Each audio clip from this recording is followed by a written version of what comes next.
Good evening and welcome to 90 Days Through the Word. My name is Sonia McCullough Lockridge and I joy to come to you in this fashion.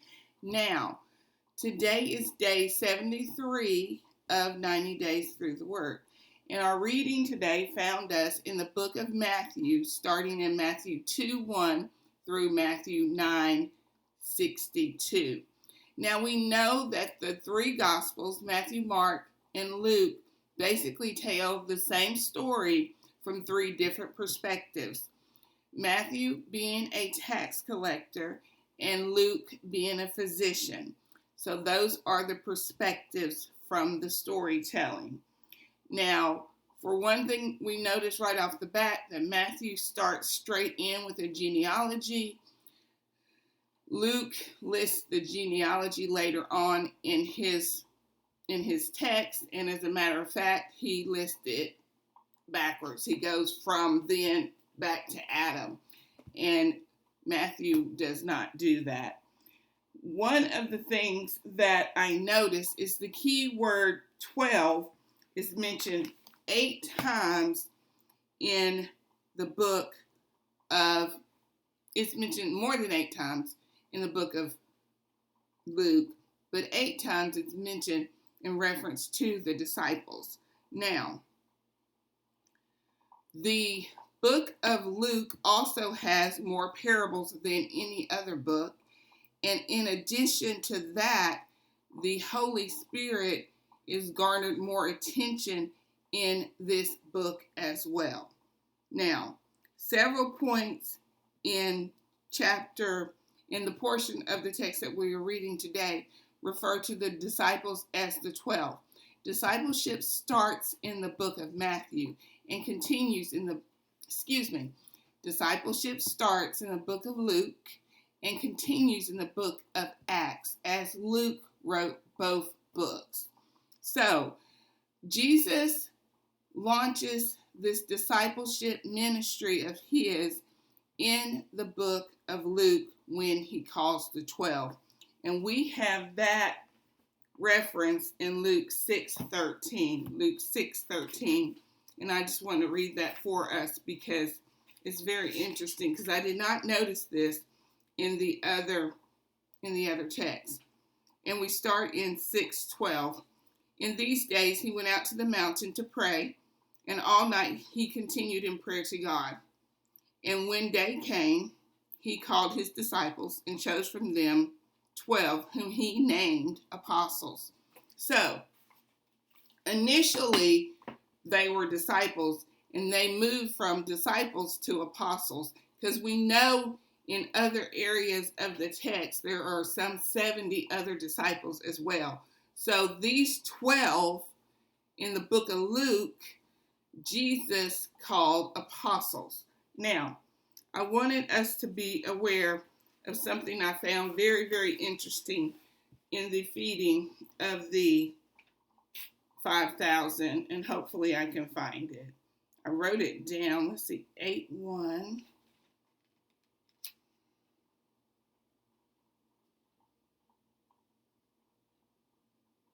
Okay, it's not in 8:1. Luke, let's try Luke 9:1. Okay, in Luke 9:1, it reads, and he called the 12 together and gave them power and authority over all demons and to cure disease. That's Luke 9:1. Luke 9:17 reads as follows.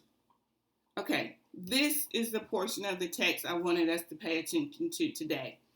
And they all ate and were satisfied, and what was left over was picked up, 12 baskets of broken pieces.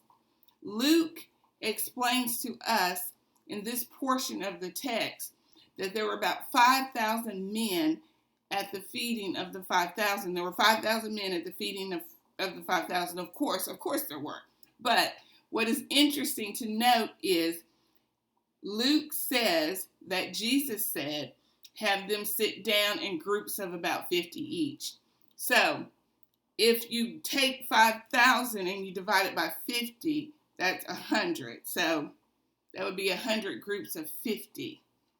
And what I found interesting was that after all these men ate, and there were women and children there as well, so those folks were not counted. It was just the men that were counted at the time, is this sentence, and they all ate and were satisfied. And what was left over was picked up, 12 baskets of broken pieces. This is more or less a spiritual form of communication from the one and only Jesus to his disciples. There's 12 disciples, and after everyone else has eaten, there's 12 baskets of broken pieces of bread. I think this is significant. I think this is gravely significant. Each one of these disciples was broken in some shape, form, or fashion in the service of the one and only Jesus. So, this broken bread, I believe, is representative of each one of the disciples, which there was also 12 tribes in the book of Genesis in the Old Testament, and these 12 disciples are also representative of these 12 tribes of Israel. So, Luke states right there in chapter 1 that his aim is to write an orderly account for Theophilus in regards to what he has been taught, because other people have written an account, the same account as well. So that is another significant point. So Luke does not record Jesus' question in regards to the basket. In Matthew and Mark, Jesus says to the disciples, did you pick up the baskets? Did you pick up the 12 baskets? In both Matthew and Mark, he says to the disciples, did you gather the 12 baskets? He reiterated that there were 12 baskets. Now, I'm thankful that we're coming to the close of the end of these comparable gospels, and we're going into the book of John, because, our reading review is basically the same for the last these three books of the Bible. I tried to draw out some differences for each one of these portions of the text that we have read. And today was just a little bit of taste of study. If we were to study, we would go back and we would look at, these accounts of Matthew and Mark in regards to these baskets, and in regards to Jesus' question in regards to the baskets at both feedings, the 4,000 and the 5,000 in the book of Matthew and Mark.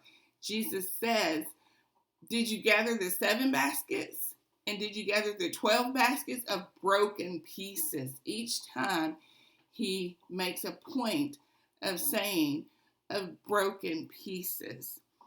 So that is all I have for us today.